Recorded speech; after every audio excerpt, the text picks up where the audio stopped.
राज्याच्या राजकारणात गेल्या काही दिवसांमध्ये अनेक घडामोडी घडल्या।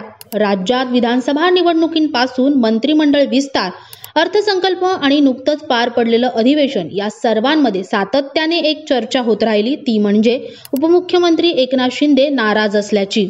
या चर्चांमध्ये अनेकदा शिंदेंनी आणि फडणवीसांनी त्यावरचं स्पष्टीकरणही दिलं होतं। मात्र आता मुख्यमंत्री देवेंद्र फडणवीसांच्या एका निर्णयाची मोठी चर्चा होत आहे। यामध्ये आता सर्व प्रकारच्या कामांच्या फायली आता उपमुख्यमंत्री अर्थमंत्री अजित पवार यांच्या मार्फत उपमुख्यमंत्री एकनाथ शिंदे यांच्या मार्फत मुख्यमंत्री फडणवीसांकडे निर्णयासाठी जाईल। स्वतः फडणवीस यांनी उपमुख्यमंत्री एकनाथ शिंदे यांना बळ देणारा हा निर्णय घेत दोन्ही उपमुख्यमंत्र्यांना समान अधिकार प्रदान केले असल्याची चर्चा आहे।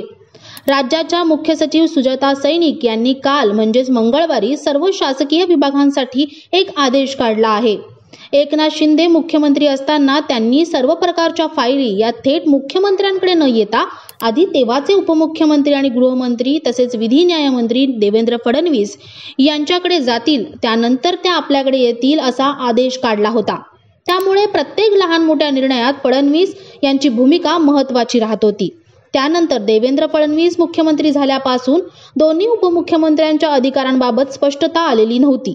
मुख्यमंत्री व वित्तमंत्री अजित पवार यांनी विविध खात्यांच्या धोरणात्मक निर्णयांच्या फायली या थेट मुख्यमंत्री फडणवीस यांच्याकडे जात होत्या। शिंदे यांच्याकडे असलेल्या नगरविकास आणि गृहमंत्री विभागाच्या फायलींचा प्रवास देखील शिंदे, अजित पवार आणि मग देवेंद्र फडणवीस असाच होता।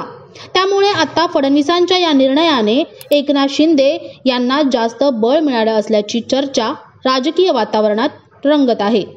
अशाच नवनवीन व्हिडिओंसाठी आमच्या नवशक्ती YouTube पेजला लाईक, शेअर आणि सबस्क्राईब करा। धन्यवाद।